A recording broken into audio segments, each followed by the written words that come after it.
Welcome to the Cinnabar. Now, it may come as a surprise to nobody that we're going to talk about a John Browning designed firearm today. But it might come as a surprise just exactly what model and indeed platform that we're going to talk about today, because it's something we haven't discussed on this channel before. You see, part of the genius of John Browning isn't that he had so many firearms designs, but that he had so many innovative, game-changing type designs across so many different platforms.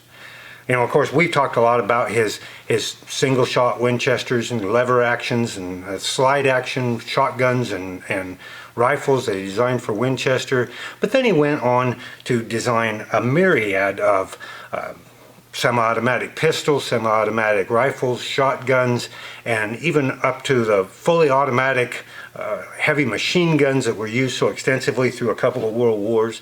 And a lot of the designs from a century or more ago are still widely manufactured today and with very little changes. So it really speaks to his genius as a firearms designer. Now today we're going to talk about maybe his most successful design, the Colt Model 1911 semi-automatic and 45 ACP. Now this one is just a dandy, beautiful, high condition gun, World War II, made in 1943. And this one's marked from 3 different Allied countries. So it's had an interesting past. And how it ended up here on the Cinnabar years and years ago and had just been put away is another part of the story. So let's take a little closer look at this, see what countries this served during the Second World War, and talk a little bit about its history since. Okay, so here we can see up close just the dandy condition of this 1911. One of the first things you might notice is we've got the United States property marking on this, M1911A1, U.S. Army, and a serial number 933,000 and change, which dates it to 1943. So that's pretty standard World War II era 1911. But then it gets a little more interesting. Now if we turn it over here, well, we can show you a couple of more markings. Let's get you up a little bit closer.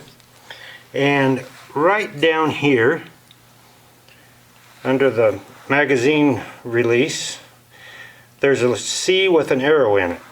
And then up here, there's another one, the same marking here, which is the Canadian proof stamp for these. There's a little better view of it. And so we've got that on this side here. So this was issued in the United States Army and then spent time in Canada.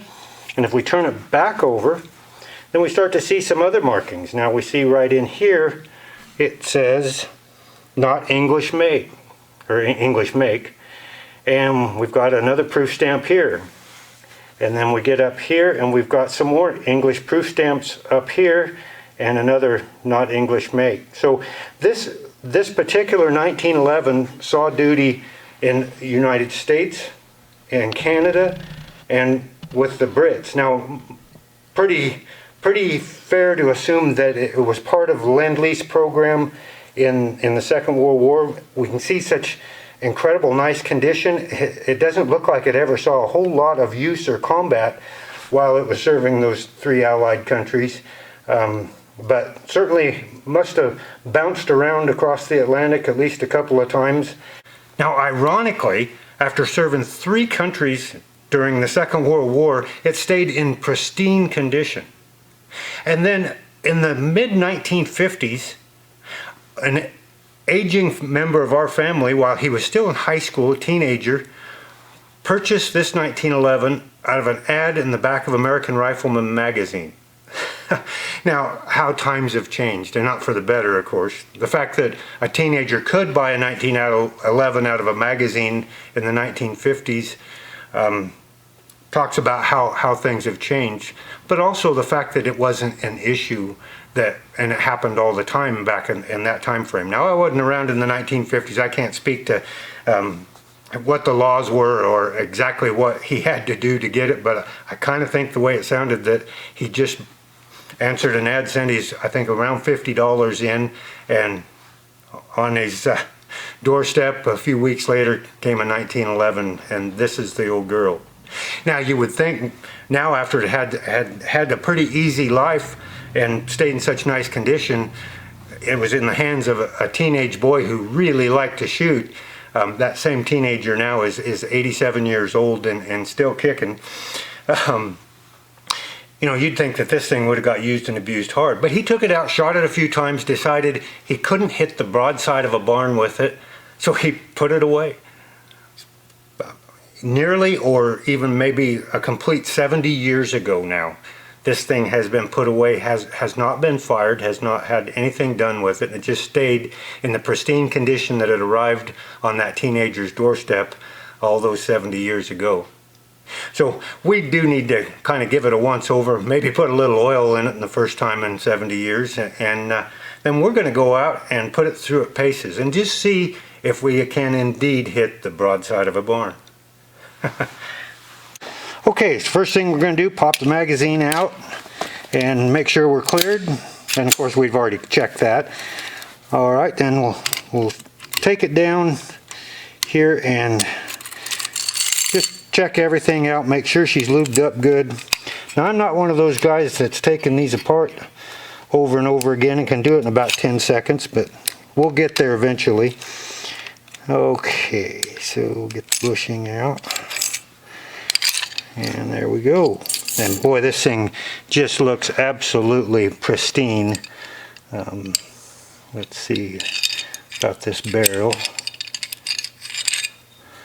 Oh boy, you know, and a blued barrel, which is correct for that time frame. We can see these British proof marks on it, but just, you know, the lugs, the recesses, they're barely even any of the Parkerizing wore off on these recesses here, and barely any bluing worn off of the lug. So this thing's in great condition. It's just been shot very little, and of course the bore correspondingly is beautiful too. So I'm gonna get a little oil on this thing, get it back together, and let's just go out and see how it shoots.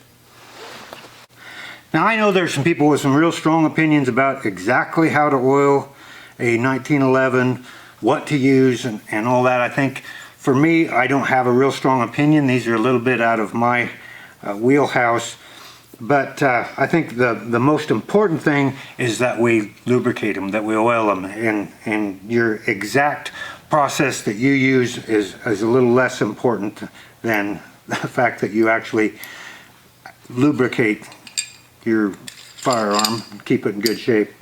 Okay, so I'm going to fumble around and get this put back together here. And we'll go out and do a little shooting. See if we can indeed hit the broadside of a barn.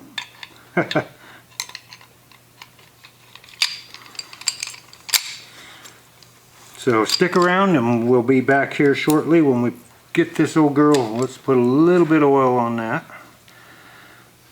And a little bit goes a long way. We just need a thin film.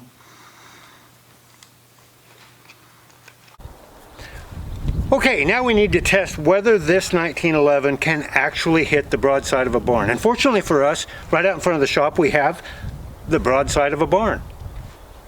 Let's check it out. Now, while that might be something that the ever-entertaining Paul Harrell would do, that's my barn and I'm not going to shoot it up. Let's go find a more scientific way to test the accuracy of this 1911. Okay, so we're set up here at 25 yards, and my theory is that teenager who couldn't get this to hit the broadside of a barn, he was a tremendous rifle shot. The guy was just something else. And I think he was used to really hitting what he aimed at. Now, these 1911s aren't known for extreme accuracy right out of the box. So, you know, the standard during World War II was a 5-shot, 5-inch group at 25 yards. So let's see if we can do that. See if this thing will indeed hit the broadside of a barn.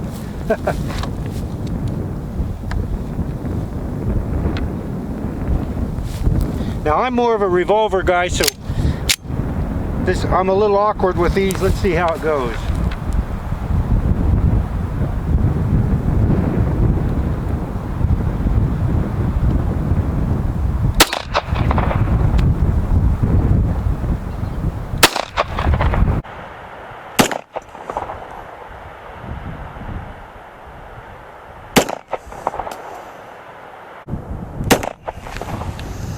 Okay, let's go see how we did. Okay, so as expected, not extreme accuracy, but we put 3 of them in here pretty good, but then we got a couple of them out over here, so we're, say, 1, 2, 3, just a little over 4 inches there, about 4 inches there, so, you know, not a super accurate group, but certainly within the broadside of a barn category. And of course, before we go, you know, we're gonna have to shoot a jug.